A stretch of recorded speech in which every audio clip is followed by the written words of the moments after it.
ನಮ್ಮ ಭಾರತದ ಭೂಪಟದಲ್ಲಿ ನರನಾಡಿಯಂತೆ ಇರುವ ಭಾರತೀಯ ರೈಲ್ವೆ, ಇಂಡಿಯನ್ ರೈಲ್ವೇಸ್ ಇವರ ಒಂದು ಹಿರಿಮೆಯ ಗರಿ ಅಂದರೆ ಇತ್ತೀಚಿನ ದಿನಗಳಲ್ಲಿ ವಂದೇ ಭಾರತ್ ಚೇರ್ ಕಾರ್ ಇರ್ಬೋದು ಅಥವಾ ಈಗ ತಾನೇ ಬಿಟ್ಟಿರೋ ಸ್ಲೀಪರ್ ಇರ್ಬೋದು. ನನಗೆ ಮುಂಚೆಯಿಂದನೂ ಒಂಥರ ಈ ಸಾರ್ವಜನಿಕ ಸಾರಿಗೆ, ರೈಲಾಗಲಿ, ಬಸ್ಸಾಗಲಿ, ಟ್ಯಾಕ್ಸಿ ಅಥವಾ ಮೆಟ್ರೋ ಟ್ರೈನ್ಗಳು, ವಿಮಾನ, ಇದ್ರ ಬಗ್ಗೆ ಒಂದು ವಿಶೇಷವಾದ ಆಸಕ್ತಿ, ಒಂಥರ ಪ್ರೀತಿ ಇದೆ. ಅದ್ರ ಬಗ್ಗೆ ಇವತ್ತು ವಂದೇ ಭಾರತ್ ಬೆಂಗಳೂರು ಮಂಗಳೂರು ಸಿಕ್ಕಾಪಟ್ಟೆ ನ್ಯೂಸಲ್ಲಿ ನಡೀತಾ ಇದೆ. ಈಗ ಉತ್ತರ ಕನ್ನಡದವರು ನಮಗೆ ಡೈರೆಕ್ಟಾಗಿ ಬಂದ್ಬಿಡಲಿ, ಮಂಗಳೂರು ಸ್ಕಿಪ್ ಮಾಡಿಬಿಡಲಿ, ಏನೂ ತೊಂದರೆ ಇಲ್ಲ ಅಂತಿದ್ದಾರೆ. ಮಂಗಳೂರವ್ರು ನಮ್ಮವರೆಗೂ ಮಂಗಳೂರು ಜಂಕ್ಷನ್ ಅಥವಾ ಮಂಗಳೂರು ಸೆಂಟ್ರಲ್ ಈ ಸ್ಟೇಷನ್ಗೂ ಬರಬೇಕು ವಂದೇ ಭಾರತ್ ಅಂತ ಹೇಳ್ತಿದ್ದಾರೆ. ಏನಾಗುತ್ತೆ, ಏನು ಕತೆ ಅನ್ನೋದ್ರ ಬಗ್ಗೆ ಒಂದು ಕ್ವಿಕ್ಕಾಗಿ ವಿಡಿಯೋ ಮಾಡಿಬಿಡೋಣ ಅಂತ ಬಂದಿದ್ದೀನಿ. ಹಲೋ, ಹಾಯ್, ನಮಸ್ಕಾರ ಎಲ್ರಿಗೂ, ಚಾನಲ್ಗೆ ಸ್ವಾಗತ. ನಾನು ನಿಮ್ಮ ಶರತ್. ಈ ರೀತಿ ವಿಡಿಯೋಗಳು ಕೂಡ ನಿಮ್ಗೆ ಇಷ್ಟ ಆಗುತ್ತೆ ಅಂತಂದರೆ ಕಮೆಂಟ್ನಲ್ಲಿ ತಿಳಿಸಿ. ಸಬ್ಸ್ಕ್ರೈಬ್ ಕೂಡ ಹಾಗೆ ಮಾಡ್ಕೊಳ್ಳಿ, ಅದು ಉಚಿತವಾಗಿ ಸಿಗುತ್ತೆ ನಿಮಗೆ. ಅದರಿಂದ ಈ ಥರ ವಿಡಿಯೋಗಳು ಅಥವಾ ಯಾವುದೇ ವಿಡಿಯೋಗಳು ನಮ್ಮ ಚಾನಲ್ನಲ್ಲಿ ಬಂದರೆ ನಿಮಗೆ ಈಸಿಯಾಗಿ ಸಿಗುತ್ತೆ. ಓಕೆ, ಈಗ ನಡೀತಾ ಇರೋ ವಿಷಯ ಏನು ಅಂತಂದರೆ, ಎಲ್ಲದಕ್ಕಿಂತ ಮುಖ್ಯವಾಗಿ ಬೆಂಗಳೂರು ಹಾಗೂ ಮಂಗಳೂರು ರೈಲು ಸಂಚಾರದಲ್ಲಿ ಒಂದು ಮಹತ್ತರವಾದ ಒಂದು ಬೆಳವಣಿಗೆ ಆಗಿದೆ. ಏನು ಅಂತಂದರೆ, ತುಂಬ ದಿನದಿಂದ ಎಲ್ಲರೂ ಕಾಯ್ತಾ ಇದ್ದಿದ್ದಂತಹ ಎಲೆಕ್ಟ್ರಿಫಿಕೇಷನ್ ವರ್ಕ್ ಅಥವಾ ವಿದ್ಯುದೀಕರಣ ಕಾಮಗಾರಿ ಮುಗಿದಿದೆ. ಅದು ಮುಗಿಯೋಕ್ಕೆ ಕೊನೆಯ ಒಂದು ಹಂತ ಬಾಕಿ ಇತ್ತು. ಯಾವುದು ಅಂತಂದರೆ, ಸಕಲೇಶ್ಪುರದಿಂದ ಸುಬ್ರಹ್ಮಣ್ಯ ರೋಡ್ ರೈಲ್ವೆ ಸ್ಟೇಷನ್ ಅಲ್ಲಿವರೆಗೂ ಬಾಕಿ ಇದ್ದಂಥ 55 ಕಿಲೋಮೀಟರ್ಗಳ ಒಂದು ಡಿಸ್ಟೆನ್ಸ್. ಆ 55 ಕಿಲೋಮೀಟರ್ RKM ಅಂತ ಕರೀತಾರೆ, ರೂಟ್ ಕಿಲೋಮೀಟರ್ಸ್ ಅಂತ. ಅದರಲ್ಲಿ 71 ಕಿಲೋಮೀಟರ್ಸ್ TKM ಅಂತ ರೈಲ್ವೆ ಟರ್ಮ್ಸಲ್ಲಿ ಕರೀತಾರೆ, ಟ್ರ್ಯಾಕ್ ಕಿಲೋಮೀಟರ್ಸ್ ಅಂತ. 75 ಕಿಲೋಮೀಟರ್ ಟ್ರ್ಯಾಕ್ ಹಾಕಿದ್ದಾರೆ, 55 ಕಿಲೋಮೀಟರ್ ಡಿಸ್ಟೆನ್ಸ್ ಅದರ ದೂರ ಇರೋದು. ಯಾಕೆ ಇದು 71 ಕಿಲೋಮೀಟರ್ ಆಯಿತು ಅಂತಂದರೆ, ಮಧ್ಯ ಬರೋ ಸ್ಟೇಷನ್ಗಳಲ್ಲಿ ಎಲ್ಲ ಡಬಲ್ ಲೈನ್ಗಳು, ಅಲ್ಲೆಲ್ಲ ಪ್ಲ್ಯಾಟ್ಫಾರ್ಮು, ಇನ್ನೊಂದು ಅಥವಾ ಲೂಪ್ ಲೈನ್ ಅಂತ ಕರೀತಾರೆ, ಮೇನ್ ಲೈನ್ ಅಂತ ಕರೀತಾರೆ. ಆ ಲೂಪ್ ಲೈನ್ಗಳು ಮಾಡಿ ಕ್ರಾಸಿಂಗ್ ಹೋಗೋಕ್ಕೆ ಅವಕಾಶ ಮಾಡಿಕೊಟ್ರೆ ಅಡಿಷ್ನಲ್ ಟ್ರ್ಯಾಕ್ ಹಾಕ್ತಾರಲ್ಲ, ಅವೆಲ್ಲ ಸೇರಿಕೊಂಡು ಸುಬ್ರಹ್ಮಣ್ಯ ಹಾಗೂ ಸಕಲೇಶ್ಪುರದ ನಡುವೆ ಇರೋದು 71 ಕಿಲೋಮೀಟರ್ TKM, 55 ಕಿಲೋಮೀಟರ್ಗಳ ಡಿಸ್ಟೆನ್ಸ್ ಇರೋದು. ಇದೆಲ್ಲ ಟೆಕ್ನಿಕಾಲಿಟೀಸ್ ಎಲ್ಲ ಇತ್ತೀಚೆಗೆ ನಾನು ನಟರಾಜನ್ ಅನ್ನೋರು ಒಬ್ಬರು ಇದ್ದಾರೆ, ಅವರು ಒಳ್ಳೊಳ್ಳೆ ಮಾಹಿತಿಗಳನ್ನು ಕೊಡ್ತಾ ಇರ್ತಾರೆ ಸಾಮಾಜಿಕ ಮಾಧ್ಯಮದಲ್ಲಿ. ಅವರನ್ನು ನೋಡಿ ಅವ್ರ ಮೂಲಕ ತಿಳ್ಕೊಂಡಿದ್ದೀನಿ. ಆ ವಿದ್ಯುದೀಕರಣ ಕಾಮಗಾರಿ ಇತ್ತೀಚೆಗೆ ಮುಗೀತಿದ್ದಂಗೆ ಎಲ್ಲ ಕಡೆ ಸೆನ್ಸೇಷನ್ ಸ್ಟಾರ್ಟ್ ಆಗೋಯಿತು. ಏನು, Bengaluru Mangaluru full electrification work ಆಗೋಗಿದೆ. ಏನು ಎಲ್ಲ ರಾಜಕಾರಣಿಗಳು ಕ್ರೆಡಿಟ್ ತೊಗೊಳ್ಳೋದಾಗಲಿ, ಅವರ ಸ್ವಾರ್ಥಕ್ಕೆ ಯಾವ್ಯಾವ ಥರ ತಿರುಗಿಸ್ಕೋಬೋದು ಇದನ್ನೆಲ್ಲ ಟ್ರೈ ಮಾಡೋಕ್ಕೆ ಸ್ಟಾರ್ಟ್ ಮಾಡ್ತಾಯಿದ್ರು. ಏನೇನು ಸ್ಟಾರ್ಟ್ ಮಾಡ್ತಾಯಿದ್ರು, ಬೆಂಗಳೂರು ಮಂಗಳೂರು ತುಂಬ ಹತ್ತಿರ ಆಗಿಬಿಡುತ್ತೆ, ಏನು 4 ಅವರಲ್ಲಿ ಹೋಗ್ಬಿಡ್ತೀವಿ, 5 ಅವರಲ್ಲಿ ಹೋಗ್ಬಿಡ್ತೀವಿ, ಇನ್ಮೇಲೆ ಎಲೆಕ್ಟ್ರಿಫಿಕೇಷನ್ ಆಗೋಯ್ತು, ಡೀಸೆಲ್ ಟ್ರ್ಯಾಕ್ ಇಲ್ಲ ಇನ್ಮೇಲೆ, ಅದು ಇದು ಅಂತ. ಏನೋ ಅಷ್ಟೊಂದೆಲ್ಲ ಚೇಂಜಸ್ ಆಗಲ್ಲ ಗುರು ಅಲ್ಲಿ. ಯಾಕಂದರೆ ಬೆಂಗಳೂರು ಮಂಗಳೂರು ಅಂತಂದರೆ ಅದು ಬೇರೆ ಥರದ ಒಂದು ಚಾಲೆಂಜಸ್ಸು, ವಿಪರೀತ ಸವಾಲುಗಳು, ಸಿಕ್ಕಾಪಟ್ಟೆ ಕಷ್ಟ ಇರುವಂಥ ಒಂದು ರೈಲ್ವೆ ಲೈನ್ ಅದು. ಅದ್ರ ಬಗ್ಗೆ ಡಿಟೇಲಾಗಿ ಮಾತಾಡೋಣ. ಈಗ ಏನೇನು ಅಂತ ಹೇಳ್ತೀನಿ. First basics. ಎಲೆಕ್ಟ್ರಿಕ್ ಲೈನ್ ಆಗ್ತಿದೆ ಅಂದ ತಕ್ಷಣ, ಎಲೆಕ್ಟ್ರಿಕ್ ಇಂಜಿನ್ ಬಂದ್ಬಿಟ್ಟು ಡೀಸೆಲ್ ಇಂಜಿನ್ನ ರೀಪ್ಲೇಸ್ಮೆಂಟ್ ಮಾಡಿಬಿಟ್ಟು ಟ್ರೈನು ಇನ್ಮೇಲೆ ಎಲೆಕ್ಟ್ರಿಕ್ ಲೋಕೋಮೋಟಿವ್ ಎಳ್ಕೊಂಡು ಹೋಗ್ತಾ ಇದೆ ಅಂದ ತಕ್ಷಣ ಸ್ಪೀಡ್ ಜಾಸ್ತಿ ಆಗ್ಬಿಡುತ್ತಾ? Speed capacity of electrical locomotive increase ಆಗುತ್ತೆ, ಸಂತೋಷ.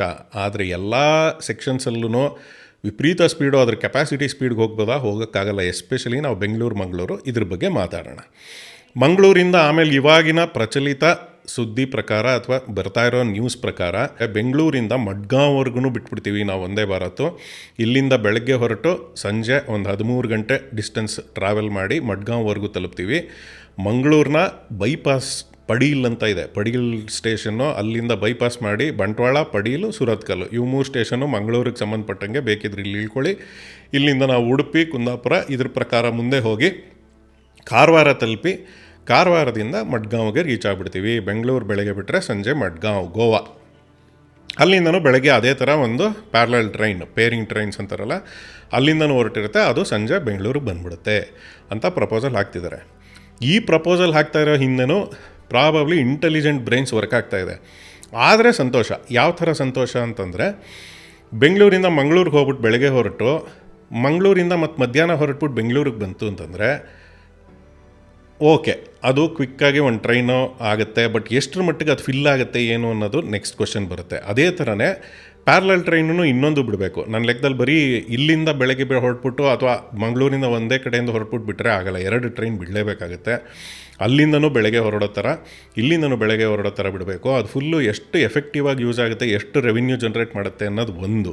ಆದರೆ ರೈಲ್ವೆ ಅವ್ರಿಗೆ ವಿಪರೀತ ಬುದ್ಧಿ ಇರೋ ಎಲ್ಲ ಕ್ರೆಡಿಟ್ ತಗೊಳ್ಳೋಂಥವ್ರು ಇದಾರಲ್ಲ, ಅವ್ರುಗಳಿಗೆ ಇನ್ನೊಂದು ಪಾಯಿಂಟ್ ಇಂಪಾರ್ಟೆಂಟ್ ಏನಂದರೆ, ಅದೇನಾರು ಆಯಿತು ಅಂದರೆ ಇದು ಇಂಡಿಯಾಲ್ one of the slowest Vande Bharat ಆಗುತ್ತೆ, ಬರೀ ಬೆಂಗಳೂರು ಮಂಗಳೂರು ಅಥವಾ ಮಂಗಳೂರಿಂದ ಬೆಂಗಳೂರಿಗೆ ಬಿಟ್ಟರೆ. ಯಾಕೆ ಅದು ಸ್ಲೋಯೆಸ್ಟ್ ವಂದೇ ಭಾರತ್ ಆಗುತ್ತೆ ಅನ್ನೋದನ್ನ ಮುಂದೆ ಹೇಳ್ಕೊಂಬರ್ತೀನಿ. ಅದೇ ಇದನ್ನು ಹಾಗೆ ಎಕ್ಸ್ಟೆಂಡ್ ಮಾಡಿಬಿಟ್ಟು ಗೋವಾವರೆಗೂ ಮಡ್ಗಾಂವ್ವರೆಗೂ ಬಿಟ್ಬಿಟ್ರು ಅಂತಂದರೆ total distance of Bengaluru to Madgaon journey ಈಗಿರೋ ಪಂಚಗಂಗಾ ಎಕ್ಸ್ಪ್ರೆಸ್ ಆಲ್ಮೋಸ್ಟ್ ಒಂದು 13 ಅವರ್ ಕಾರವಾರ್ಗೆ ಹೋಗುತ್ತದು, ಸೂಪರ್ ಫಾಸ್ಟ್ ಅದೇ ಇರೋದು. 13 ಇರೋದು ಈಗ ಮಡ್ಗಾಂವ್ವರೆಗೂ ಹೋಗುತ್ತೆ ಅಂತಂದರೆ ಅದು 14 ಅವರ 15 ಅವರ ತೊಗೋತಾ ಇದೆ. ಅದನ್ನು ಒಂದು 2 ಅವರ್ ಕಮ್ಮಿ ಮಾಡಿಬಿಟ್ಟು ಟೋಟಲ್ ಡಿಸ್ಟೆನ್ಸ್ನ ಕಮ್ಮಿ ಮಾಡ್ಬೋದು. ಯಾಕಂದರೆ ಮಂಗಳೂರು ಅಥವಾ Padil junction, Surathkal junction to Konkan railways ಬರುತ್ತಲ್ಲ, ಸುರತ್ಕಲ್ ಟು ಮಡ್ಗಾಂವ್ ಹೋಗುತ್ತಲ್ಲ, ಅದು ಫಾಸ್ಟ್ ಇದೆ, ಮ್ಯಾಕ್ಸಿಮಮ್ ಸ್ಪೀಡು, ಇವೆಲ್ಲದ್ರ ಬಗ್ಗೆ ಮಾತಾಡ್ತೀನಿ. ಸ್ವಲ್ಪ ವಿಡಿಯೋ ದೊಡ್ಡದಾಗ್ಬೋದು. ನೀವು 1.25x ಅನ್ನೋದು ಪ್ಲೇಯಿಂಗ್ ಸ್ಪೀಡ್ ಅಂತ ಒಂದು ಆಪ್ಷನ್ ಇರುತ್ತೆ ಯೂಟ್ಯೂಬಲ್ಲಿ, ಅದಕ್ಕೆ ಹಾಕ್ಕೊಂಡು 1.25x ಕೇಳ್ಕೊಂಡೋಗಿ ಬೇಗ ಮುಗಿದೋಗುತ್ತೆ. ಇಲ್ಲ ನಾರ್ಮಲ್ ಎಕ್ಸ್ಪೀರಿಯೆನ್ಸ್ ಬೇಕು ಅಂದರೆ ನಾರ್ಮಲ್ ಸ್ಪೀಡಲ್ಲೇ ಕೇಳಿ. ಸೊ ಏನು ಅಂತಂದರೆ ಮ್ಯಾಕ್ಸಿಮಮ್ ಸ್ಪೀಡ್ ಮತ್ತು ಆವ್ರೇಜ್ ಸ್ಪೀಡ್ ಇವೆಲ್ಲ ಇಂಪಾರ್ಟೆಂಟ್ ಆಗುತ್ತೆ. ಆ್ಯಂಡ್ ಡಿಸ್ಟೆನ್ಸ್ ಎಷ್ಟಿದೆ, ಈಗ ಎಷ್ಟು ಮ್ಯಾಕ್ಸಿಮಮ್ ಸ್ಪೀಡಲ್ಲಿ ಹೋಗ್ತಾ ಇದ್ದಾವೆ, ಈಗ ಹೋಗ್ತಾ ಇರೋ ಸೂಪರ್ ಫಾಸ್ಟ್ ಟ್ರೈನು ಎಷ್ಟು ಫಾಸ್ಟಲ್ಲಿ ಹೋಗ್ತಿದೆ ಅನ್ನೋದನ್ನು ಗಮನಿಸ್ಕೊಂಬರೋಣ. ಮೊದಲನೇದು ಬೆಂಗಳೂರಿಂದ ಹೊರಡೋ ಅಂತ ಈಗಿರೋ ಸೂಪರ್ ಫಾಸ್ಟ್ ಟ್ರೈನು ಅಂತಂದರೆ ಪಂಚಗಂಗಾ, ಈಗ ಹೋಗ್ತಾ ಇರೋದೇ. ಇದು ಬೆಂಗಳೂರಿಂದ ಹಾಸನ್ಗೆ ಈಗಿರೋ ಕೊಟ್ಟಿರೋ ಡ್ಯೂರೇಷನ್ ಅಥವಾ ಇವರು ಕೊಟ್ಟಿರೋ ಟೈಮಿಂಗ್ ಪ್ರಕಾರ 2 hours 21 minutes ತಗೋತಾ ಇದೆ ಈಗಿರೋದು. ಸೊ ನೀವು ಯಾವುದೋ ವಂದೇ ಭಾರತ್ ತೊಗೊಂಡ್ರೆ ಎಷ್ಟೇ ಕಷ್ಟಪಟ್ಟರು ಅಂದ್ರೂ ಮ್ಯಾಕ್ಸಿಮಮ್ ಸ್ಪೀಡು ಟ್ರ್ಯಾಕಲ್ಲಿರೋದ್ರ ಪ್ರಕಾರ ಮತ್ತು ಡಿಸ್ಟೆನ್ಸ್ ಪ್ರಕಾರ ಆವ್ರೇಜ್ ಸ್ಪೀಡ್ ಪ್ರಕಾರ 2 hours 21 ಎಷ್ಟೇ ರೆಡ್ಯೂಸ್ ಮಾಡಿದ್ರು 2 hours ಬರುತ್ತೆ. ಅದು ಯಾಕೆ ಬರುತ್ತೆ ಅನ್ನೋದು ಮುಂದಿನ ಮಾತಲ್ಲಿ ಹೇಳ್ತೀನಿ. ಏನು ಅಂತಂದರೆ ಈ ಸೆಕ್ಷನಲ್ಲಿ ಮ್ಯಾಕ್ಸಿಮಮ್ ಸ್ಪೀಡ್ ಇರೋದೇ 110 kilometre, average speed 75 kilometre. Maximum speed 110 kilometre ಅಂದ ತಕ್ಷಣ ಏನು ಕಂಟಿನ್ಯೂಸ್ ಆಗಿ ಯಾವಾಗಲೂ 110 ಓಡ್ಕೊಂಡು ಹೋಗೋಕ್ಕಾಗಲ್ಲ. ಅದು ಸರಾಸರಿ ವೇಗದ ಪ್ರಕಾರ ಹೋಗೋಕ್ಕಾಗತ್ತೆ. ಒಂದೊಂದು ಹಂತದಲ್ಲಿ 110 ಮುಟ್ಟುತ್ತೆ, ಬಟ್ 75 ಕಿಲೋಮೀಟರ್ ಆವ್ರೇಜ್ ಹೋಗುತ್ತೆ. ಇರೋ ಒಂದು 200 ಕಿಲೋಮೀಟರ್ಗೆ ನೀವು 2 hour ಇಟ್ಕೊಳ್ಳೇಬೇಕು. ಎಲ್ಲಿಂದ? ಅದೂ ನಾವು ಯಶವಂತಪುರಿಂದ ತೊಗೋಬೇಕಾಗತ್ತೆ. ಯಾಕೆ ಯಶವಂತಪುರಿಂದ ತೊಗೋಬೇಕು? ಈಗ ಬೆಳಗ್ಗೆ ಬೆಂಗಳೂರಿಂದ ಹೊರಡೋದಾಗಲಿ ಅಥವಾ ಸಂಜೆ ಮತ್ತು ಬೆಂಗಳೂರು ಮುಟ್ಟೋದಾಗಲಿ, KSR ಬೆಂಗಳೂರು ಸೆಂಟ್ರಲ್ ಸ್ಟೇಷನ್ನು ಸಿಕ್ಕಾಪಟ್ಟೆ ಜಾಮ್ ಪ್ಯಾಕ್ ಆಗೋಗಿದೆ. ಸಿಕ್ಕಾಪಟ್ಟೆ ಹೆವಿ ಟ್ರಾಫಿಕ್ಕು, ಎಲ್ಲ ಎಷ್ಟೊಂದು ಅರೈವಲ್ಸು, ಸಿಕ್ಕಾಪಟ್ಟೆ ಡಿಪಾರ್ಚರ್ಸು, ಲಾಂಗ್ ಡಿಸ್ಟೆನ್ಸ್ ಡಿಪಾರ್ಚರ್ಸು ಎಲ್ಲ ನಡೀತಾ ಇರುತ್ತೆ. ಅದನ್ನು ಇವಾಗೆಲ್ಲ ಅಲ್ಲಾಡ್ಸೋಕ್ಕೆ ಹೋದರೆ ವಿಪರೀತ ಎಲ್ಲ ಟೈಮ್ ಟೇಬಲ್ಸು ಚೇಂಜ್ ಮಾಡಬೇಕಾಗತ್ತೆ. ಆ ಕೆಲಸಕ್ಕೆ ಡೆಫಿನೆಟ್ಲಿ ನಮ್ಮ ಸೌತ್ ವೆಸ್ಟರ್ನ್ ರೈಲ್ವೆ ಆಗಲಿ ಯಾವುದೇ ರೈಲ್ವೇಸು ಝೋನಲ್ಸು ಅವರು ಕೈ ಹಾಕಕ್ಕೆ ಹೋಗಲ್ಲ ನನಗೆ ಗೊತ್ತಿರೋ ಮಟ್ಟಿಗೆ. ಸೊ ಹಾಗಿರುವಾಗ ಯಶವಂತಪುರ ಪ್ರಾಕ್ಟಿಕಲ್ ಆಪ್ಷನ್ಸು. ಅಲ್ಲಿರೋ 6 ಪ್ಲ್ಯಾಟ್ಫಾರ್ಮು ಈಗ ಎಕ್ಸ್ಪ್ಯಾಂಡ್ ಆಗ್ತಾ ಇರೋದು 8-10 ಪ್ಲ್ಯಾಟ್ಫಾರ್ಮ್ ಮಾಡೋಕ್ಕೆಲ್ಲ ಟ್ರೈ ಮಾಡ್ತಿದ್ದಾರೆ. ಸೊ 6 ಪ್ಲ್ಯಾಟ್ಫಾರ್ಮ್ಸಲ್ಲಿ ಒನ್ ಆಫ್ ದಿ ಪ್ಲ್ಯಾಟ್ಫಾರ್ಮ್ಸು ಇದಕ್ಕೆ ಪ್ರಯಾರಿಟಿ ಕೊಟ್ಬಿಟ್ಟು ಒಂದು ಅರ್ಧ ಗಂಟೆ 20 ನಿಮಿಷ ಕೊಡಲೇಬೇಕು. ಅದರಲ್ಲೂ ಒಂದೇ ಭಾರತ್ ಅಂದ ತಕ್ಷಣ ಅದಕ್ಕೆ 6 ಗಂಟೆ ಟೈಮ್ನ ಸೂಟ್ ಮಾಡ್ಕೋಬೋದು. 6 ಗಂಟೆ ಟೈಮ್ ಅಂದರೆ 6:05, 6:10 ಈ ಟೈಮಲ್ಲಿ ಝೋನ್ ಇಟ್ಕೋಬೇಕು. ನನ್ನ ಲೆಕ್ಕದಲ್ಲಿ 6 ಗಂಟೆಗಿಂತ ಮುಂಚೆ ಟ್ರೈನ್ ಹೊರಡ್ತಾ ಇದೆ ಅಂತಂದರೆ, ಅದರಲ್ಲೂ ಮಂಗಳೂರಂಥ ಊರಿಗೆ, ಕಾರವಾರ ಈ ಥರದಕ್ಕೆ ಯಾವುದಕ್ಕೆ ಹೊರಡ್ತಾ ಇದೆ ಅಂದರೆ ಅದು ಅದು ಸೆಟ್ಟಿಂಗ್ ಅಪ್ ಫಾರ್ ಫೇಲ್ಯೂರ್ ಅಂತಾರೆ ನೋಡಿ, ಅದಾಗುತ್ತೆ. ಯಾಕೆ ಅಂತಂದರೆ 6 ಗಂಟೆಗಿಂತ ಮುಂಚೆ ಅಂದರೆ 5:15, 5 ಗಂಟೆಗೆಲ್ಲ ಹೊರಡಬೇಕು ಅಂದರೆ ನೀವು ಬೆಂಗಳೂರಲ್ಲಿರೋ ಯಾವುದ್ಯಾವುದೇ ಒಂದೊಂದು ಏರಿಯಾನಲ್ಲಿ ಈಗಿರೋ ಪರಿಸ್ಥಿತಿನಲ್ಲಿ ರೋಡ್ ಕಂಡೀಷನ್ಸ್ ಇವೆಲ್ಲ ನೋಡ್ಕೊಂಡು ಹೋದರೆ ನೀವು 4:15, 4 ಗಂಟೆಗೆ ಎದ್ದೇಳಬೇಕು. ಇದಕ್ಕೆಲ್ಲ ಮಂಗಳೂರು ಜನ ಆಗಲಿ ಅಥವಾ ಬೆಂಗಳೂರಿಂದ ಮಂಗಳೂರಿಗೆ ಹೋಗೋರು ಇವ್ರುಗಳು ಯಾರೂ ಒಪ್ಪಲ್ಲ ಸ್ವಾಮಿ. ಮಂಗಳೂರವ್ರು ಸಿಕ್ಕಾಪಟ್ಟೆ ಸೊಫಿಸ್ಟಿಕೇಟೆಡ್ಡು ಆ್ಯಂಡ್ ಸಿಕ್ಕಾಪಟ್ಟೆ ಡಿಸಿಪ್ಲಿನ್ಡು, ವಿಪರೀತ ಅವರೆಲ್ಲ ಟೈಮಿಂಗ್ಗಳು ಪಾಲಿಸೋವಂಥವ್ರು. ಇದೆಲ್ಲ ಸಾರ್ವಜನಿಕ ಸಾರಿಗೆಲ್ಲ ಅವ್ರು ಆಗಲೇ ತೋರಿಸ್ಕೊಟ್ಬಿಟ್ಟಿದ್ದಾರೆ. ಅವರ ಒಂದು ಪ್ರೀತಿ ಮತ್ತು ಅವರ ಒಂದು ವಿಶೇಷ ಆಸಕ್ತಿ ಸಾರ್ವಜನಿಕ ಸಾರಿಗೆನಲ್ಲಿ ಅಥವಾ ಬಸ್ಗಳ ಬಗ್ಗೆ ನೀವೆಲ್ಲ ನೋಡೇ ಇರ್ತೀರಿ. ಬಸ್ಗಳು ಯಾವ್ಯಾವ ಥರ ಬಸ್ಗಳನ್ನ ಅವರು ಆಸೆ ಪಟ್ಟಿದ್ದಾರೆ. ಆ ಕಾರಣಕ್ಕೆ ಬೆಂಗಳೂರು ಮಂಗಳೂರು ಸೆಕ್ಷನಲ್ಲಿ ಎಂತೆಂಥ ಖಾಸಗಿ ಬಸ್ಗಳು ಓಡಾಡ್ತವೆ. ಎಲ್ಲ ಪ್ರೀಮಿಯಂ ಬಸ್ಗಳು ಅಲ್ಲೇ ಸಿಗುತ್ತೆ ನಿಮಗೆ. KSRTC ಕೂಡ ತನ್ನ ಎಲ್ಲ ಪ್ರೀಮಿಯಂ ಯಾವುದೇ ಬಿಟ್ರೂ ಫಸ್ಟ್ ರೂಟ್ ಬೆಂಗಳೂರು ಮಂಗಳೂರಲ್ಲಿ ಹಾಕ್ತಾರೆ. ಕುಂದಾಪುರ ಯೂಶ್ವಲಿ ಮಂಗಳೂರು ವಯ ಹಾಕ್ಕೊತಾರೆ. ಯಾವುದೇ ನೋಡಿ ಈಗಲೂ ಅಂಬಾರಿ ಉತ್ಸವ, ಕ್ಲಬ್ ಕ್ಲಾಸ್ 2.0 ಎಲ್ಲ ಟಾಪ್ ನಾಚ್ ಬಸ್ಸಸ್ ಅಲ್ಲಿಗೆ ಹಾಕ್ತಾರೆ. ಎಲ್ಲ ಬಸ್ಸು ಫುಲ್ ಹೋಗುತ್ತೆ. ಯಾಕೆ ಅಂತಂದರೆ ಮಂಗಳೂರವರು ವ್ಯವಹಾರಕ್ಕೆ ಬಿಸ್ನೆಸ್ಗೆ ವಿಪರೀತ ಬೆಂಗಳೂರು ಓಡಾಡ್ತಾರೆ. ಹಾಗೂ ಮಂಗಳೂರು ದಕ್ಷಿಣ ಕನ್ನಡ ಭಾಗದಲ್ಲಿ ನಮ್ಮ ಧಾರ್ಮಿಕ ದೇವಸ್ಥಾನಗಳು, ಹಿಂದೂ ಧರ್ಮದ ಧಾರ್ಮಿಕ ಶ್ರೀ ಕ್ಷೇತ್ರಗಳು ತುಂಬ ಇದ್ದಾವೆ. ಶ್ರೀ ಕ್ಷೇತ್ರ, ಧರ್ಮಸ್ಥಳ, ಕುಕ್ಕೆ ಸುಬ್ರಹ್ಮಣ್ಯ ದೇವಸ್ಥಾನಗಳು ಅಲ್ಲೇ ಇರೋದ್ರಿಂದ ಎಲ್ಲ ಸಾರ್ವಜನಿಕ ಸಂಚಾರ ಜಾಸ್ತಿ ಅಲ್ಲಿ.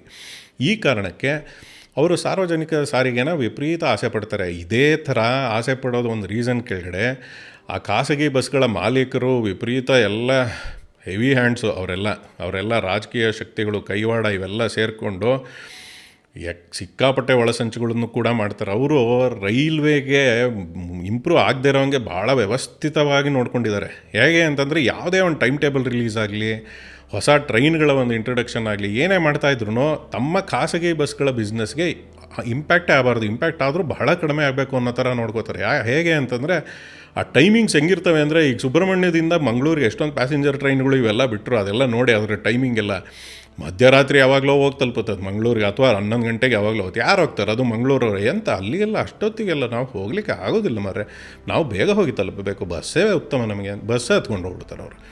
ಇಲ್ಲಾಂದ್ರೆ ಬೆಳಗ್ಗೆ ಬೇಗ ಮಂಗಳೂರಿಂದ ಹೊರಡುತ್ತೆ. ಯಾರೂ ಅದನ್ನು ಯೂಸೇ ಮಾಡಲ್ಲ. ಅದನ್ನು ಫೇಲ್ಯೂರ್ ಅಂತ ಮಾಡಿ ಒಂದಿನ ಯಾರಿಗೂ ಗೊತ್ತಾಗ್ದಂಗೆ ಇನಾಗ್ರೇಷನ್ ಟೈಮಲ್ಲಿ ಎಷ್ಟು ನ್ಯೂಸ್ ಆಗಿರುತ್ತೋ ಗೊತ್ತಿಲ್ಲದಂಗೆ ಆ ಟ್ರೈನೆಲ್ಲ ಸ್ಟಾಪ್ ಆಗಿಬಿಡುತ್ತೆ. ಯಾರು ಟ್ರೈನೂ ಹೋಗಲ್ಲ ಮಾರ್ರೆ ಇಲ್ಲಿ ಅಂತ.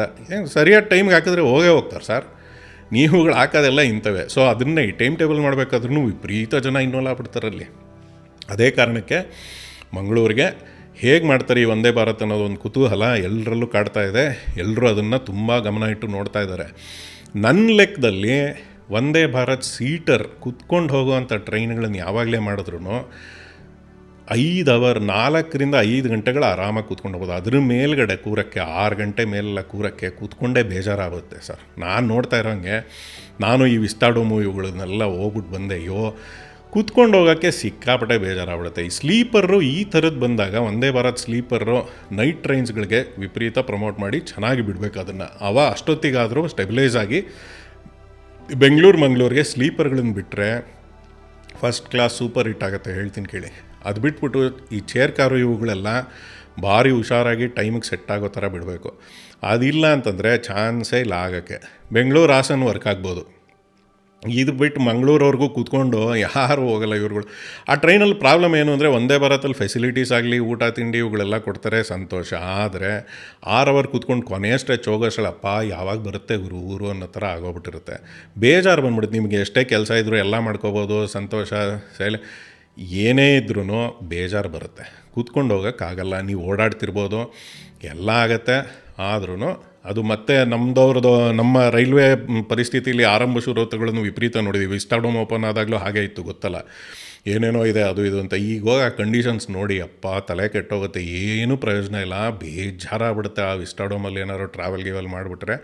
ಅದೇ ರೀತಿ ವಂದೇ ಭಾರತ್ ಕೂಡ ಆಗಲೇ ಅದರಲ್ಲಿ ಕೊಡ್ತಾ ಇರೋ ಆಹಾರದ ಒಂದು ಗುಣಮಟ್ಟ, ಫುಡ್ ಕ್ವಾಲಿಟಿ, ಸರ್ವೀಸು, ಇದ್ರ ಬಗ್ಗೆ ಆಗಲೇ ಅಪಸ್ವರಗಳು ಕೇಳಿಸ್ತಾ ಇದೆ.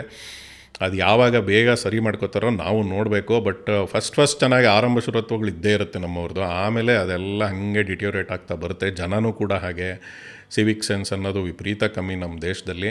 ಯಾವಾಗ ಇಂಪ್ರೂವ್ ಆಗುತ್ತೋ ಮುಂದಿನ ಒಂದು ತಲೆಮಾರು ಜನ್ರೇಷನ್ ಎಲ್ಲರೂ ಇಂಪ್ರೂವ್ ಆಗಲಿ, ನೋಡೋಣ.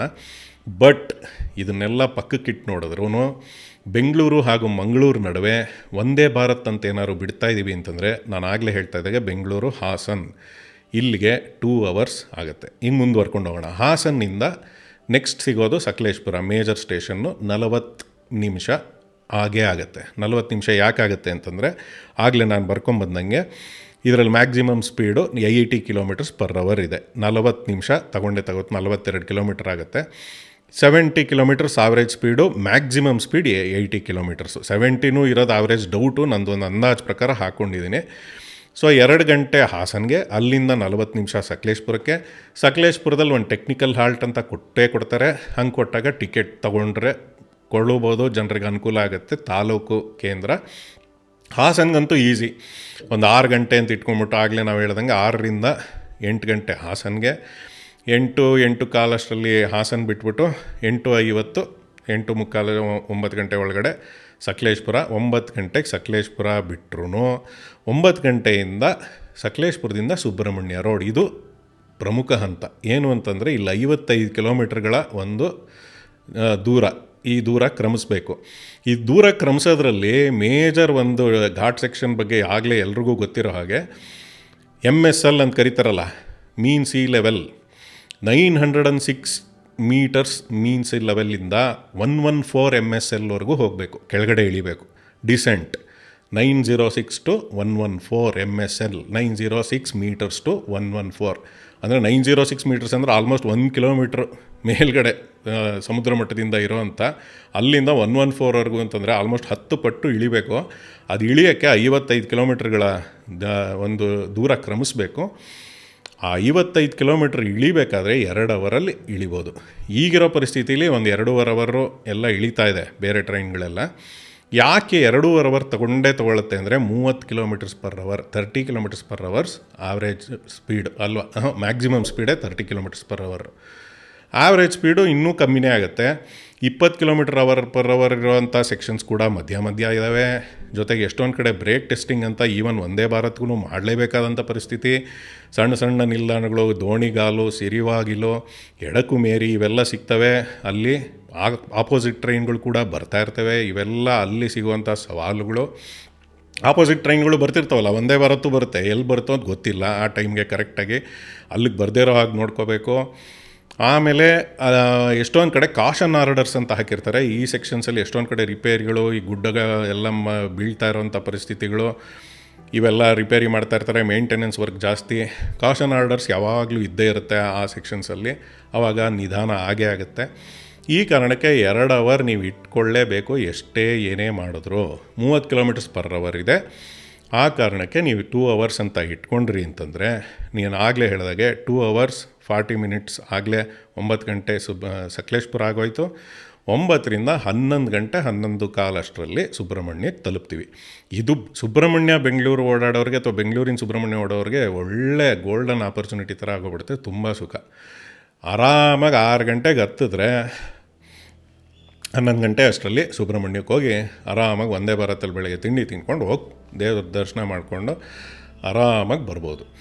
ಸೊ ಇದು ಸುಬ್ರಹ್ಮಣ್ಯದವರೆಗೂ ಆಯಿತು. ಸುಬ್ರಹ್ಮಣ್ಯದಿಂದ ಮುಂದೆ ಹೇಗಪ್ಪ? ಅಲ್ಲಿಂದ ಸುಬ್ರಹ್ಮಣ್ಯದಿಂದ ಇವಾಗ ಮಂಗಳೂರು ಜಂಕ್ಷನ್ ಅಥವಾ ಮಂಗಳೂರು ಸೆಂಟ್ರಲ್ ಇಲ್ಲಿಗೆ 1.5 ಗಂಟೆ ತೊಗೊಳುತ್ತೆ ಅಂದಾಜು, ಈಗಿರೋ ಸೂಪರ್ ಫಾಸ್ಟ್ ಟ್ರೈನ್ಗಳು ನಾನು ಹೇಳ್ತಾ ಇರೋದು. ಆ್ಯಂಡ್ ಮ್ಯಾಕ್ಸಿಮಮ್ ಸ್ಪೀಡ್ ಅಲ್ಲಿರೋದು 80 km/h, ಆವ್ರೇಜ್ ಸ್ಪೀಡ್ 50 km ಹೋಗುತ್ತೆ. ಇದು ಯಾಕೆ 80, 50 ಇನ್ನೂ ಅಲ್ಲೇ ಇದೆ. ಎಲ್ಲ ಕಡೆ ಎಷ್ಟೊಂದು ಕಡೆ 130, ಈ ಬೆಂಗಳೂರು ಹುಬ್ಬಳ್ಳಿ ನಡುವೆ ಎಲ್ಲ 130 ಎಲ್ಲ ಮಾಡೋಕ್ಕೆ ಟ್ರೈ ಮಾಡ್ತಾಯಿದ್ದಾರೆ. ಅಲ್ಲಿಂದ ಮುಂದೆ ಹೋದರೆ ಸುರತ್ಕಲ್ ಟು ಕಾರವಾರನೂ 130 ಸ್ಟ್ರೆಚಸ್ಸು, 120 ಸ್ಟ್ರೆಚಸ್ ಎಲ್ಲ ಇದ್ದಾವೆ. ಅಲ್ಲೆಲ್ಲ ಸರ್ರಿ ಹೊಡಿತಾರಲ್ಲ ಕೊಂಕಣ್ ರೈಲ್ವೆನ ಸೆಕ್ಷನ್ಸಲ್ಲಿ ಅಂತಂದರೆ, ಅವೆಲ್ಲ ಬ್ರಾಡ್ ಗೇಜಿಗೆ ಮಾಡಿರೋಂಥ ಡಿಸೈನ್ಸು, ಹೊಸ ಲೇಟೆಸ್ಟ್ ಡಿಸೈನ್ ಪ್ರಕಾರ ಮಾಡಿರೋದು. ಆದರೆ ಅನ್ಫಾರ್ಚುನೇಟ್ಲಿ ನಮ್ಮ ಬೆಂಗಳೂರಿಂದ ಮಂಗಳೂರು ಸೆಕ್ಷನ್, ಹಾಸನ್ ಟು ಸಕಲೇಶ್ಪುರ ಇವೆಲ್ಲ ಹಳೆ ಮೀಟ್ರ್ ಗೇಜ್ ಸೆಕ್ಷನ್ಸ್ನ ಕನ್ವರ್ಟ್ ಮಾಡಿ ಹಳೆ ಸೆಕ್ಷನ್ಸ್ ಮಾಡ್ಕೊಂಡಿರೋ ಪರಿಸ್ಥಿತಿಗೆ. ಆ ಕಾರಣದ ಪ್ರಕಾರ ಸುಬ್ರಹ್ಮಣ್ಯದಿಂದ ಮಂಗಳೂರು ಎಲ್ಲನೂ ಹಳೆ ಮೀಟ್ರ್ ಗೇಜ್ ಡಿಸೈನೇ ಇನ್ನೂ ಉಳ್ಕೊಂಡಿರೋ ಪ್ರಕಾರ ಆ ಕರ್ವುಗಳಾಗಲಿ, ಆ ಸ್ಲೋನೆಸ್ ಆಗಲಿ ಇನ್ನೂ ಹಾಗೆಯೇ ಇದೆ. ಅದನ್ನೆಲ್ಲ ನೀವು ಇನ್ನೂ ರೀಇಂಜಿನಿಯರ್ ಮಾಡಿ ಹೊಸದಾಗಿ ಮಾಡಬೇಕು ಅಂತಂದರೆ ಇನ್ನೂ ತುಂಬ ದಿನ ಆಗುತ್ತೆ. ಮಾಡೋಕ್ಕೆ ಪ್ರಯತ್ನ ಪಡ್ತಿದೆ, ಪ್ರಪೋಸಲ್ಸ್ ಇದೆ, ಎಲ್ಲ ಸಂತೋಷ. ಅದಾಗಬೇಕು. ಅದಾಗೋವರೆಗೂ ನೀವು ಅಲ್ಲಿ ಇಲ್ಲಿ ಬರ್ತಾ ಇರೋಂಥ ಅರ್ಧ ಸತ್ಯಗಳನ್ನು ಯಾರೂ ನಂಬಕ್ಕೆ ಹೋಗಬೇಡಿ. 4 ಅವರಲ್ಲಿ ಮಂಗಳೂರು ಹೊರಟೋಗುತ್ತೆ, 5 ಅವರು ಎಲೆಕ್ಟ್ರಿಫಿಕೇಷನ್ ಆಗೋಯ್ತು. ನಮ್ಮ ಭಾರತೀಯ ರೈಲ್ವೆಯ ಮೈಲುಗಲ್ಲು ನಮ್ಮ ಸರ್ಕಾರದಲ್ಲೇ ಆಗಿದ್ದು. ಏನೇನೋ ಹೇಳಿ ಎಲ್ಲ ಕ್ರೆಡಿಟ್ ತೊಗೊಳಕ್ಕೆಲ್ಲ ಸಿಕ್ಕಾಪಟ್ಟೆ ಸಮಯ ಸಾಧಕರು ಟ್ರೈ ಮಾಡ್ತಾಯಿರ್ತಾರೆ. ಅಲ್ಲಿ ವಸ್ತುಸ್ಥಿತಿ ಗಮನಿಸ್ಬಿಟ್ಟು ನಾವು ಹುಷಾರಾಗಿ ಯೋಚನೆ ಮಾಡಬೇಕು. ಇದೆಲ್ಲ ಗುರು ನಡೆಯಲ್ಲ ಅಂತ. ಸಾಮಾಜಿಕ ಮಾಧ್ಯಮದಲ್ಲೂ ಅಷ್ಟೇ ಎಲ್ಲ ಕಡೆ ಏನೇನೋ ಬರ್ತಾ ಇರುತ್ತೆ, ಫುಲ್ ಪೋಸ್ಟರ್ಸ್ ಹಾಕ್ಬಿಡ್ತಾರೆ. ಎಲ್ಲ ನಂಬಕ್ಕೆ ಹೋಗಬೇಡಿ. ಸಂತೋಷ ಎಲ್ಲೋ ಯಾವುದೋ ಹಂತಕ್ಕೆ ಮುಟ್ತಾ ಇದೆ. ನಮ್ಮ ಭಾರತೀಯ ರೈಲ್ವೆ ಇದ್ದಂಥ ಕೆಟ್ಟ ರೈಲ್ವೆ ಪರಿಸ್ಥಿತಿಯಿಂದ ಈಗ ನಾವು ವಂದೇ ಭಾರತ್, ಈ ಥರ ಸ್ಪೀಡು, ಬುಲೆಟ್ ಟ್ರೈನ್ಸು ಇವೆಲ್ಲ ಮಾತಾಡ್ತಾ ಇದ್ದೀವಿ. ಭಾಳ ಸಂತೋಷ. ಆದರೆ ಏನೇ ಇದ್ರೂ ಅರ್ಧ ಸತ್ಯಗಳನ್ನು ನಂಬಕ್ಕೆ ಹೋಗಬಾರ್ದು. ಏನಿದೆ ವಸ್ತುಸ್ಥಿತಿ ಅದನ್ನು ಗಮನಿಸ್ತಾ ಇರಬೇಕು ನಾವು. ಆ ಕಾರಣಕ್ಕೋಸ್ಕರ ವಿಡಿಯೋ ಮಾಡೋಣ ಅಂತ ಬಂದಿದ್ದು. ನನಗೊಂದು ವಿಶೇಷ ಆಸಕ್ತಿ ಬೇರೆ ಈ ಸಾರಿಗೆ ಅಥವಾ ಸಮೂಹ ಸಾರಿಗೆ ವ್ಯವಸ್ಥೆಯಲ್ಲಿ. ಆ ಕಾರಣಕ್ಕೆ ಮಾಡಿದೆ. ಆಮೇಲೆ ಮಂಗಳೂರು ತಲುಪಿದ ಮೇಲೆ ಅದರಲ್ಲೂ ಮಂಗಳೂರವ್ರಿಗೆ ವಿಪರೀತ ಒಂಥರ ಪೊಸೆಸಿವ್ನೆಸ್ಸು ಆ್ಯಂಡ್ ಅವ್ರ ಪ್ರೀತಿ ಸಮೂಹ ಸಾರಿಗೆಯಲ್ಲಿ. ಅವ್ರಿಗೆ ನಾವು ಪಡೀಲಲ್ಲಿ ಇಳಿದ್ರೆ, ಪಡೀಲಲ್ಲಿ ಇಳಿದೆಲ್ಲ ನಡೆದು ಹೋಗೋದಿಲ್ಲ ಮರೆ. ಆಮೇಲೆ ಬಂಟ್ವಾಳದಲ್ಲೆಲ್ಲ ಪಡೀಲಲ್ಲಿ ಇಳಿದು ನಮಗೆ ಅಲ್ಲಿ ಕಾಡು, ಅಲ್ಲಿಂದ ಎಲ್ಲಿ ಟ್ಯಾಕ್ಸಿ ಸಿಗೋದು, ಅಲ್ಲಿಂದ ಆಟೋ ಸಿಗೋದಿಲ್ಲ. ಬಂಟ್ವಾಳ ದೂರ ಆಯಿತು, ಸುರತ್ಕಲ್ನಿಂದ ಎಲ್ಲ ಬರೋದು. ಅದೆಲ್ಲ ಮಂಗಳೂರು ಸಿಟಿ ಕಾರ್ಪೊರೇಷನ್ಸು ಅಲ್ಲಿಗೆ ಎಲ್ಲ ಬರುತ್ತಂಥವೆಲ್ಲ. ಬಟ್ ಅಂದ್ರೂ ಅವರೆಲ್ಲ ಅಷ್ಟೊಂದೆಲ್ಲ ಏನೋ ಮಾಡಿ ನಮ್ಮ ಮನೆ ಹತ್ರ ಬಸ್ ಸ್ಟ್ಯಾಂಡಿನಲ್ಲಿ ಬಸ್ ಬಿಡೋದು, ನಮ್ಮ ಸುಗಮನಲ್ಲಿ ನಮ್ಮ ದುರ್ಗಾಂಬ ಅಲ್ಲೇ ಬಿಡುವುದು ಗೊತ್ತಾ ಅಂತ. ಆ ರೀತಿ ಅವರು ಫುಲ್ಲು ಆ ಬಸ್ನವರು ಅಷ್ಟೇ, ಬಸ್ನಲ್ಲಿ ಅವ್ರಿಗೆಲ್ಲ ಜನ ದಿನ ಓಡಾಡ್ತಾರಲ್ಲ, ಸಂಜೆ ರಾತ್ರಿ ಓಡಾಡೋರು, ವೀಕೆಂಡ್ಸ್ ಎಲ್ಲ ಇಲ್ಲಿ IT ಎಂಪ್ಲಾಯೀಸು, ಅವ್ರಿಗೆಲ್ಲ ಅಚ್ಚುಕಟ್ಟಾಗಿರಬೇಕು. ಒಂಚೂರು ಆ ಕಡೆ ಈ ಕಡೆ ಆಯಿತು ಅಂದರೆ ಮಂಗಳೂರವರು ನೆಕ್ಸ್ಟ್ ಆ ಬಸ್ಸೇ ಹತ್ತಲ್ಲ, ಅವರೇನು ಮಾತಾಡೋಲ್ಲ, ಸೈಲೆಂಟಾಗಿ. ಅದಕ್ಕೆ ಬಸ್ ಓನರ್ಸು ಅಷ್ಟೇ ಎಲ್ಲ ಟಾಪ್ ನಾಚ್ ಸರ್ವಿಸೇ ಇಟ್ಟಿರ್ತಾರೆ ಅವ್ರುಗಳು.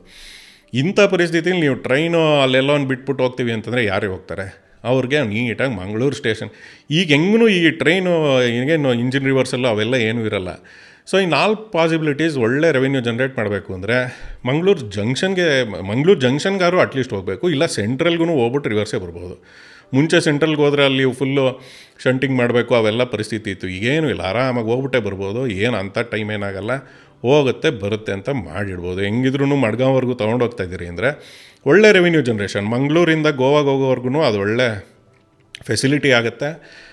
ಆಮೇಲೆ ಮಂಗಳೂರು, ಉಡುಪಿ ಇವ್ರುಗಳು ಆರಾಮಾಗಿ ಗೋವಾಗೆ ಹೋಗೋರು, ಗೋವಾದಿಂದ ಅಲ್ಲಿಗೆ ಬರೋರು ಒಂಥರ ಪಾರ್ಟ್ ರೆವಿನ್ಯೂ ಅಂತಾರೆ ನೋಡಿ. ಮಂಗಳೂರು ಟು ಬೆಂಗಳೂರು ಒಂದು group of commuters, Mangaluru to Goa ಇವ್ರಿಗೆಲ್ರಿಗೂ ಹೆಲ್ಪ್ ಆಗೋ ಥರ ಬೆಳಗ್ಗೆಯಿಂದ ಇಲ್ಲೊಂದು ಟ್ರೈನು ಹೊರಡೋದು, ಅಲ್ಲಿಂದ ಒಂದು ಬೆಳಗ್ಗೆ ಹೊರಡೋದು ಬ್ರಿಲಿಯಂಟ್ ಐಡಿಯಾನೇ. ಬಟ್ ಕರೆಕ್ಟಾಗಿ ಎಕ್ಸಿಕ್ಯೂಟ್ ಮಾಡಬೇಕು. ಇಲ್ಲಿ ತಪ್ಪು ಮಾಡಿಬಿಟ್ರು ಅಂತಂದರೆ ರೆವಿನ್ಯೂ ಬರ್ತಾಯಿಲ್ಲ, ಏನೋ ಆಗ್ತಾಯಿದೆ ಅಂತ ಆಮೇಲೆ ಅದು ಇದು ಕಲಸ ಮೇಲೋಗ್ರ ಮಾಡಿಬಿಟ್ಟು ಹಾಳು ಮಾಡಿ ಇಟ್ಬಿಡ್ತಾರೆ. ಸೊ ಈ ರೀತಿ ಆಗದೇ ಇರಲಿ ಅಂತ ನಾವು ಆಶಯ ಪಡೋಣ. ಹೆಲ್ಪ್ ಆಗೋವಂಥ ವಿಷಯಗಳು ವಂದೇ ಭಾರತ್ ಫೆಸಿಲಿಟೀಸು ಡೆಫಿನೆಟ್ಲಿ.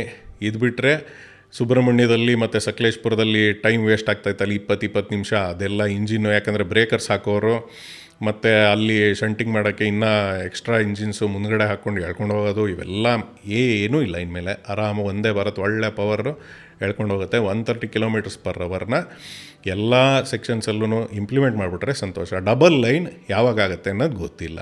ಈಗಿರೋ ಡಬಲ್ ಲೈನ್ ಬೆಂಗಳೂರಿಂದ ಚಿಕ್ಕಬಳ್ಳಾಪುರ ಅಥವಾ ಯಶವಂತಪುರದಿಂದ ನೆಕ್ಸ್ಟ್ ಸ್ಟೇಷನ್ ಬೆಂಗಳೂರಲ್ಲೇ ಇದೆ. ಇದು ಚಿಕ್ಕಬಳ್ಳಾಪುರವರೆಗೆ ಅಷ್ಟೇ ಡಬಲ್ ಲೈನು, ಅಲ್ಲಿಂದ ಪೂರ್ತಿ ಮಂಗಳೂರವರೆಗೂ ಸಿಂಗಲ್ ಲೈನೇ ಇರೋದು. ಏನು ಮಾಡೋ ಪರಿಸ್ಥಿತಿ ಇಲ್ಲ. ಡಬಲ್ ಲೈನ್ ಬೇಗ ಆಗಬೇಕು. ಅಟ್ಲೀಸ್ಟ್ ಹಾಸನವ್ರಿಗಂತೂ ಆರಾಮಾಗಿ ಮಾಡ್ಬೋದು. ಘಾಟ್ ಸೆಕ್ಷನ್ ಹಾಗೇ ಬಿಟ್ಕೊಳ್ಳಿ, ಏನು ತೊಂದರೆ ಇಲ್ಲ. ವೆಸ್ಟರ್ನ್ ಘಾಟ್ಸು ಆ ಸೆರೆನಿಟಿ ಹಾಗೇ ಇರಲಿ.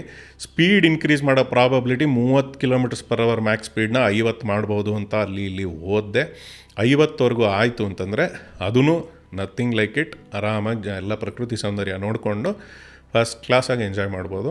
ಇದು ಬಿಟ್ಟರೆ ಸ್ಟಾಪೇಜಸ್ ಕೊಡಲೇಬೇಕಾಗಿರೋದು ಯಶವಂತಪುರ ಬಿಟ್ಟರೆ ಹಾಸನ್ ಬಿಟ್ಟರೆ ಸಕಲೇಶ್ಪುರ ಟೆಕ್ನಿಕಲ್ ಸ್ಟಾಪ್ ಅಂತ ಕೊಡ್ಬೋದು, ಕೊಡದೇ ಇದ್ರೂ ನಡೆಯುತ್ತೆ. ಅಷ್ಟೊಂದು ರೆವಿನ್ಯೂ ಜನ್ರೇಟ್ ಆಗೋಲ್ಲ. ಆ ಕಡೆಯಿಂದ ಬರ್ತಾ ಸ್ಕಿಪ್ಪು ಮಾಡ್ಬೋದು, ಯಾಕಂದರೆ ಬ್ರೇಕ್ ಟೆಸ್ಟು ಏನೂ ಬೇಕಾಗಿಲ್ಲ. ಸಕಲೇಶ್ಪುರ ಬಿಟ್ಟರೆ ಸುಬ್ರಹ್ಮಣ್ಯ ರೋಡ್ ಕೊಡಲೇಬೇಕು. ಸಿಕ್ಕಾಪಟ್ಟೆ ಜನ ಯಾತ್ರಾರ್ಥಿಗಳಿಗೆ ಬಹಳ ಅನುಕೂಲ ಆಗುತ್ತೆ. ಅದಾದಮೇಲೆ ಡೈರೆಕ್ಟ್ ಮಂಗಳೂರಿಗೆ ಅಕಸ್ಮಾತ್ ಹೋಗೋದೇ ಇಲ್ಲ, ನಮ್ಮದೇ ನಡಿಬೇಕು ಅಂದರೆ ಬಂಟ್ವಾಳ, ಸುರತ್ಕಲ್ ಕೊಡಲೇಬೇಕು. ಪಡೀಲಲ್ಲೂ ಆದರೆ ಕೊಟ್ಟರೆ ಸಂತೋಷ, ಒಂದು ಕ್ವಿಕ್ ಸ್ಟಾಪ್. ಅದಾದಮೇಲೆ ಸುರತ್ಕಲ್ ಆದಮೇಲೆ ನಿಮ್ಮದು ಮಾಮೂಲಿ ಇದ್ದೇ ಇದೆಯಲ್ಲ, ಉಡುಪಿ, ಕುಂದಾಪುರ, ಮುರುಡೇಶ್ವರ, ನೆಕ್ಸ್ಟ್ ಕಾರವಾರ ಬಿಟ್ಟರೆ ಮಡ್ಗಾಂವ್. ಇಷ್ಟು ಕೊಟ್ಕೊಂಡ್ರೆ ಅಲ್ಲಿಗೆ ಮುಗಿಯುತ್ತೆ. ಸಕ್ಸಸ್ ಆಗೋ ಚಾನ್ಸಸ್ ಜಾಸ್ತಿ ಇದೆ. ಸ್ಲೀಪರ್ ಕೊಟ್ಟರೆ ಬಹಳ ಸಂತೋಷ. ಸ್ಲೀಪರ್ ಬಂದ ತಕ್ಷಣ ಅದನ್ನು ಇದೇ ಥರ ಇಲ್ಲೊಂದು ಅಲ್ಲೊಂದು ಬಿಟ್ಬಿಟ್ರೆ nothing like it. Best thing that can happen for Konkan railway and Mangaluru ಮಧ್ಯ ಓಡಾಡ್ತಾ ಇರೋವಂಥ ಎಲ್ಲ ಪ್ರಯಾಣಿಕರಿಗೆ. ಬೇಗ ಇದೆಲ್ಲ ಕನಸುಗಳು ಈಡೇರಲಿ. ಹೇಗಾಗುತ್ತೆ ಅಂತ ಕ್ಯೂರಿಯಸ್ ಆಗಿ ನಾವು ನೋಡ್ತಾ ಇರೋಣ. ವಿಡಿಯೋ ಹೇಗೆ ಅನ್ನಿಸ್ತು ಅಂತ ನೀವು ಹೇಳಿ. ಸ್ವಲ್ಪ ದೊಡ್ಡದಾಯಿತು, ಕ್ಷಮೆ ಇರಲಿ. ಸಿಗ್ತಾ ಇರೋಣ ಹೀಗೆ. ಬಾಯ್.